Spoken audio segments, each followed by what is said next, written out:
नमस्कार। पुरुष आयोग में आपका स्वागत है। मेरठ और औरैया के शर्मनाक कांड के बाद मुजफ्फरनगर में पति पत्नी के रिश्ते को फिर शर्मनाक देखा गया, फिर शर्मनाक किया गया, इसे शर्मसार किया गया। मामला मुजफ्फरनगर के कोतवाली खतौली क्षेत्र के भगेला का है, जहां भगेला निवासी 26 वर्षीय अनुज शर्मा की शादी 2 साल पहले गाजियाबाद के लोनी थाना क्षेत्र फरक नगर निवासी पिंकी शर्मा उर्फ सना के साथ हुई। अनुज मेरठ के ग्लोबल हॉस्पिटल में कार्यरत था। पिंकी उर्फ सना शादी के पहले से ही अपने भांजे के साथ प्रेम में थी। शादी के बाद जब अनुज को इस बात का पता चला तो पहले तो उसने मना किया, परंतु सना इस बात से नहीं मानी और वो लगातार उससे संपर्क में थी। इन लोगों का मामला ज़्यादा बढ़ा, इनके साथ झगड़ा भी हुआ इन दोनों का।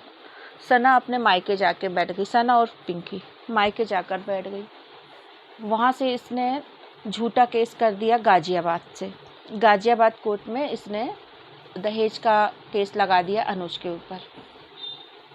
केस नहीं लगाया, कहना चाहिए आवेदन दिया, काउंसलिंग हुई। इन लोगों की काउंसलिंग के बाद गाजियाबाद पुलिस ने इन्हें 7 दिन साथ में रहने के लिए कहा। अनुज तो नहीं चाहता था इसे लाना, ना अनुज का परिवार चाहता था, परंतु आदेश के अनुसार इसे लेकर आया। अनुज अपने साथ रहा, परंतु इसके रवैया वही रहे, ये फिर भी अपने भांजे के साथ रही। अनुज ने फिर से इसका मोबाइल देखा, जिसमें कुछ अश्लील तस्वीरें और इन लोगों की अश्लील चैट भी थी। इन दोनों के बीच कहा-सुनी होती रहती थी। फिर ये कुछ समय इन लोगों का ऐसे ही लड़ते झगड़ते बीता। फिर अनुज ने एक दिन इसको देख लिया इस तरह का करते हुए कि ये बात करती है, चैट करती है, अश्लील चीज़ें देती है। अनुज विरोध करने लगा। सना को ये बात अच्छी नहीं लगती थी कि अनुज इसके खिलाफ है। वो प्यार में इस कदर डूबी रही कि एक दिन अनुज जब हॉस्पिटल से घर आता है तो वो कॉफ़ी मांगता है। सना कॉफ़ी में उसे जहर डालकर देती है और अनुज नॉर्मल कॉफ़ी पी लेता है। उसके बाद उसकी हालत बिगड़ने लगती है। हालत बिगड़ने के बाद इसे हॉस्पिटल में एडमिट किया जाता है, जहां इसकी हालत गंभीर बनी हुई है।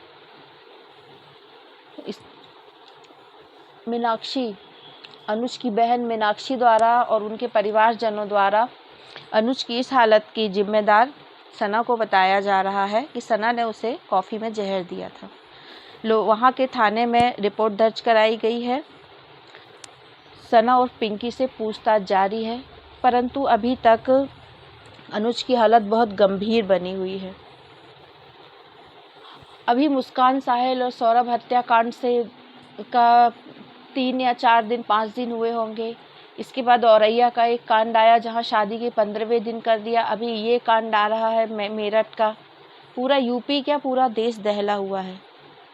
महिलाएं इस तरह का क्यों कर रही हैं, क्या कर रही हैं? अगर कोर्ट पे थाने पे गया था तलाक तक के लिए, तो फिर क्यों साथ रहने के लिए मजबूर किया गया? अगर अनुज को कुछ हो जाता है तो इसका जिम्मेदार पिंकी, प्रशासन, पिंकी के परिवार वाले, वो भांजा कौन होगा? किस तरह की मानसिकता में जी रही हैं आजकल की लड़कियां? क्यों पुरुषों को इस कदर परेशान कर रही हैं, क्यों मार रही हैं? नहीं रहना है तो अलग हो जाओ। किसी को मारने का अधिकार किसने दिया है आपको? एक 26 साल का लड़का, 2 साल शादी की, उसकी पत्नी जहर दे देती है। एक सौरभ जो कमाने के लिए लंदन जाता है, लौट के आता है, अपनी बीवी और बच्ची के बर्थडे में उसे ड्रम में चुनवा दिया जाता है। साहिल की शादी के 15 दिन होते हैं, दिलीप यादव की शादी के 15वें दिन उसकी पत्नी ने अपने प्रेमी के साथ मिलकर उसे मरवा दिया। किस गर्त की ओर जा रहा है? हम ये नहीं कहते सारी लड़कियां गलत हैं, परंतु पुरुषों की सुरक्षा अनिवार्य है। पुरुषों की सुरक्षा बहुत अनिवार्य है। प्रशासन से हाथ जोड़कर विनती है कि वो पुरुषों के लिए कुछ करें, सुरक्षा के कानून लाएं, और न्यायपालिका से गुहार है हमारी कि वो कानूनों में परिवर्तन करें। कानूनों को एक तरफा ना बनाए कि सिर्फ लड़कियों का ही पक्ष ले वो कानून। लड़कियां गलत हैं तो लड़कियों के लिए वो कानून है, लड़कियां सही हैं तो लड़कियों के लिए कानून है।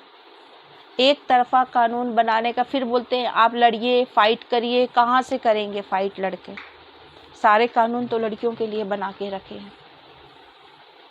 कानून बदलने का, नियम बदलने